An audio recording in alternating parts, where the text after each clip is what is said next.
Without a shadow of a doubt, the highlight of today was Nicholas Fullkrug's explosive post-match interview following West Ham United 1, Southampton 1, where the Hammers failed to beat rock bottom, one of the worst Premier League sides in living history at home.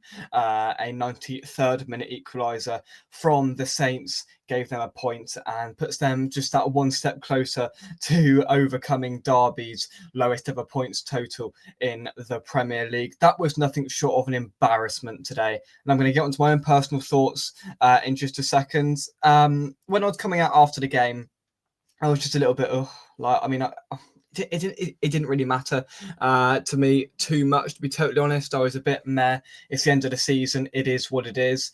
And then a bit of fury has been ignited within me following an explosion on social media. Nicholas Fulkrug's interview he gave to Sky Sports after the game, where he has quite simply spoke his mind. And I think it's fair to say he probably won't be giving too many post-match interviews again after this. He'll probably get some heat and a pretty hefty fine after this, because it is quite damning and quite revealing of where the current state of our squad is. Now, I'll just read some of the transcript from what he said. Fulkrug said, "It's a mindset problem. I'm very angry, not disappointed, just angry. After the goal, it was difficult to push the boys up. We didn't have the ability or the motivation. Sorry, we were..." Yeah, and not a very nice word that had to be bleeped out when the interview was replayed. "I'm very angry. We don't try to play football. Half of the team wanted to score again, and the other half of the team just wanted to defend. That's not the way it works," said Fulkrug. "We have to find a way to have a togetherness. The coach was clear with what he wants, so we have to do it all. It's just my feelings today." Now, it was quite symbolic at the end as well. The interviewer said, "Is this, reverberated from the manager? Did he say this?" And he just chuckled and went, "No, this is just my thoughts." So there's just a part of me that's wondering, is he standing on his own here, Nicholas Fulkrug? Let's not forget our German number 9 has played in a Champions League final. He's a German international. He's played football at a very high standard, probably much better than anybody else in the squad. Maybe Paqueta and Kudus have been in those situations as well, but he has a very clear and high mindset, and that is not being reached by the vast majority of our squad. All you've got to do is look around today and ask yourself the simple question: would Soler, Soufal, Mavropanos get in any other Premier League team? I think the answer is probably no. Maybe some of these teams that are going down to the Championship, but putting those to the side, with the 17 teams that are going to remain in the Premier League, there's some of those players that wouldn't get into any other side. That's damning, that's symbolic, that's meaningful. We have a squad littered with Deadwood players, and we have currently a squad full of disillusionment, right? They're not playing for each other, they're not running, there's no effort, and really it's quite sad and tragic to watch. I watched that there this afternoon in the glorious East London sun, but it was just mind-numbingly boring. And I haven't ranted for a while, and I haven't got angry for a while, because it hasn't mattered. It's inept. The season's done and dusted. But that today was nothing short of a disgrace, right? They are awful, and we made them look like Barcelona. They should have won that game. 3-1, maybe. They hit the bar. Dibbling skied one that he should have put on target. They had chances in that game. Yeah, we had a couple of chances as well, but I always felt Southampton looked more dangerous going forward, right?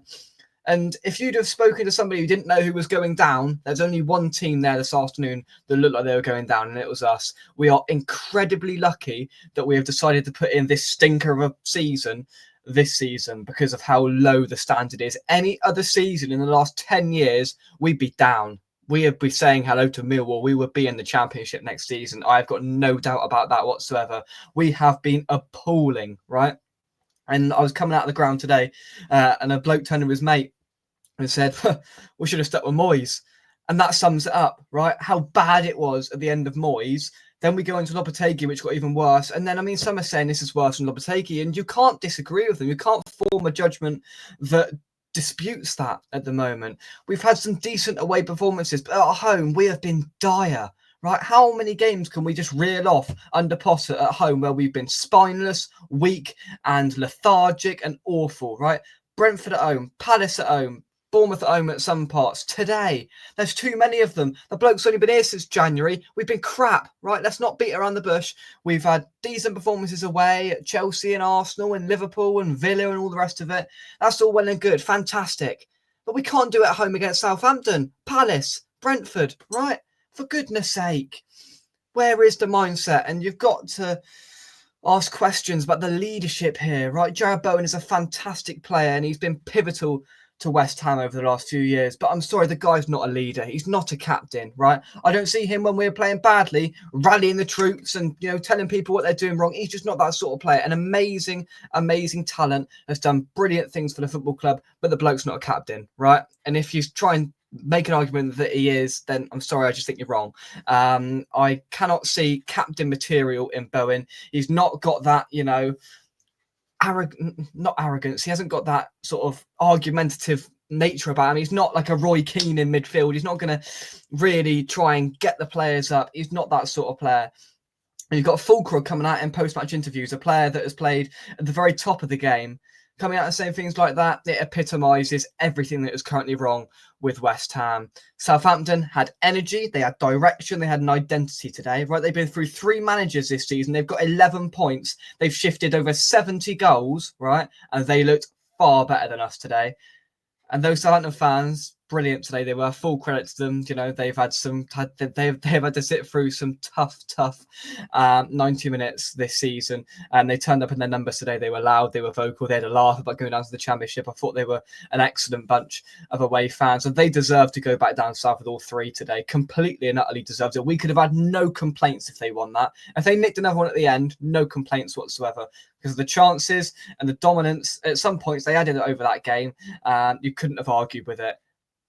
And that's really, really damning, isn't it? Right? When you sit back and you really think and dissect and reflect upon that, the situation we've got ourselves into, we're 16th or 17th, we still could go down, right? We're not going to, but we still could go down. If we lose all our games, which at the moment, if we play like we did today, that's not wildly out of the realms of possibility. And if Ipswich win all their games, if they stay up, we go down, right? There's a situation, if we keep going like this, where that Ipswich away on the final day of the season might be a 6-pointer. It would have to take a miracle. Granted, I get that.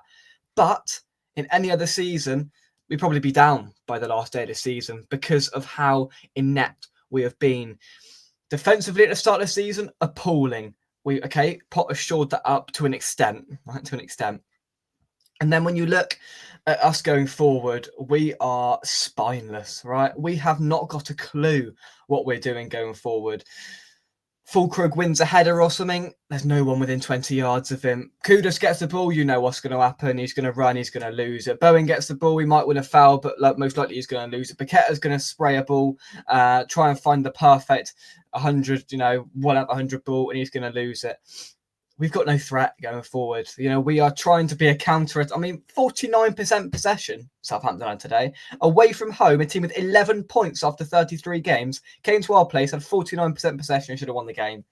If that doesn't tell you everything you need to know, Graham Potter needs to have a hard think tonight. Because, yes, the substitutions that he made were wrong and probably warranted their comeback in the game and probably gave it to him. I don't understand it at all, right? We were holding on okay. So you take off Fulkrug and put Bowen up front, and then 5 minutes later take Bowen off to put Ferguson up front. It was a shambles, right? Let's just say it as it is. It was a shambles. That whole substitution, 10 minutes. He didn't have a clue what was going on. He started putting Mavropanos on and went to 5, but we were holding on. We were on the edge of our own box with 15 minutes to go, trying to defend a 1-0 lead to 20th. Right? Come on. That's worse than David Moyes stuff, that is. We literally did not, our back line, all 5 of them, they didn't leave the edge of our own box for the last 15 minutes, trying to defend that 1-goal lead against 11-point Southampton. Do me a favour. It's embarrassing, right? Absolutely embarrassing. And it's needed that from Fulkrug. It's needed a reaction from somebody who has got a decent mindset. Because I don't want to accept mediocrity anymore. Cast your mind back to 2 years ago, we were actively competing in European football. We were finishing 6th, 7th, 8th. We were getting to quarters, semis and finals of European competitions. We're now sat 17th, can't beat Southampton at home, for God's sake. Can't beat anyone at home, for that matter. Look how far we've fallen. And yeah, you're going to have people go, David Moyes should have kept with him, blah, blah, blah. Okay, say it, whatever, fine. I don't care. The fact and reality of it is David Moyes needed to go. So let's just park that. Let's park the whole David Moyes should have stayed nonsense, because he shouldn't have stayed. It was time to go, and he even acknowledged that himself, and brilliant. Well done to him at Everton. Fantastic job that he's done. But questions have got to be asked for the recruitment here with Lopetegui and with Potter. I mean, I was at the first game, one of the first games against Villa, where I saw something in Potter. I saw what he was trying to do, but I'm slowly, well, rapidly even, beginning to be disillusioned with what he's trying to do. Some of the substitutions, the team lineups, what he's the tactics, bemusing, but it's baffling me, right? And he's walking on a tightrope here. If he keeps going, he's going to get sacked before the end of the season. And then where do we go in the summer? Because we can't keep going on like this.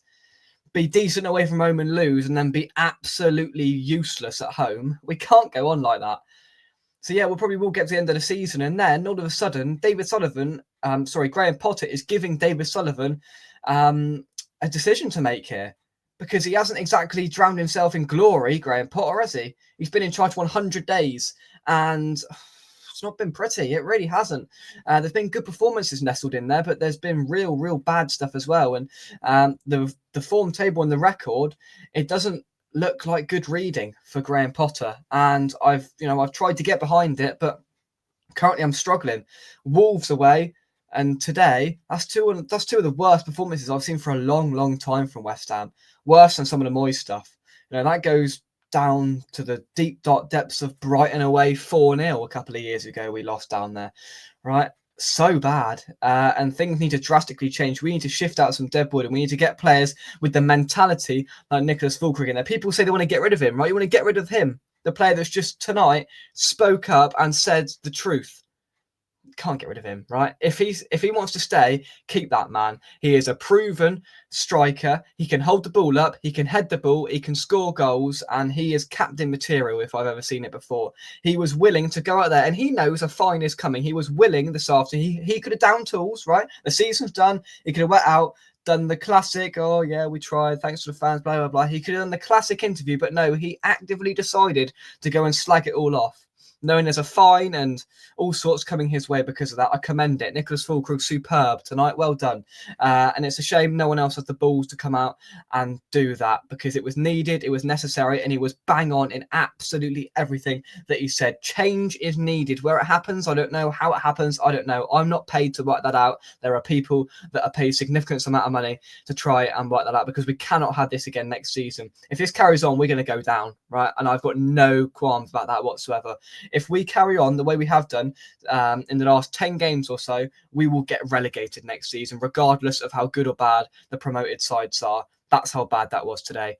Southampton, one of the worst Premier League teams I've ever seen, should have beat us. Got a draw, and I'm livid. I am livid, to be totally honest. I said in the preview, if we didn't win, then it was a disgrace, and it is nothing short of a disgrace. We had the opportunity when we went 1-0 up. We, started to come forward a bit more. I thought, right, we're going to roll these over quite easily here, but no, we had to make it difficult, and it was so obvious at the end. We were camping on the edge of our own box. It was so obvious they were going to score at some point, and they did, and they deserved it. And I'm just bored of it. I'm bored. It's a real sense of apathy within the fan base, right? The stadium was half full as bubbles rang out, and then at half time there was more people in the concourse having a beer than there were out, and then with 10 minutes to go, the stadium was half empty. People are bored, sick and tired of the experience, of the football, of everything, right?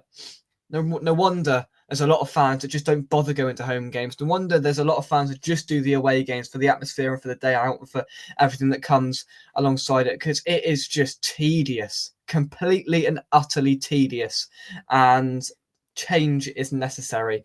How it happens and who goes and who stays, I don't know, but next season needs to be better. We need to see significant improvements. Otherwise, we are going down one slippery slope to Coventry, and they might come up, so it might not even be to Coventry, it might be somewhere else. But listen, put your thoughts into the comment section down below. I'm pretty seething, if you haven't already noticed, and I'm just really pleased that Nicholas Fulkrug has come out and done that, because I thought that was absolutely brilliant. Fair play to him, full credit to him for doing that. At least he's got an ounce of care and an ounce of mentality inside him to actually stand up and go, you know what, that's not good enough, that needs to change, and we need to call it out. So full credit to him for that. Thoughts in the comment section down below. Drop a like on the video and subscribe to West Ham Official if you're new. From me, come on, Lions. Let's hope it improves, because quite frankly, it cannot get much worse. We'll see you soon. Bye bye.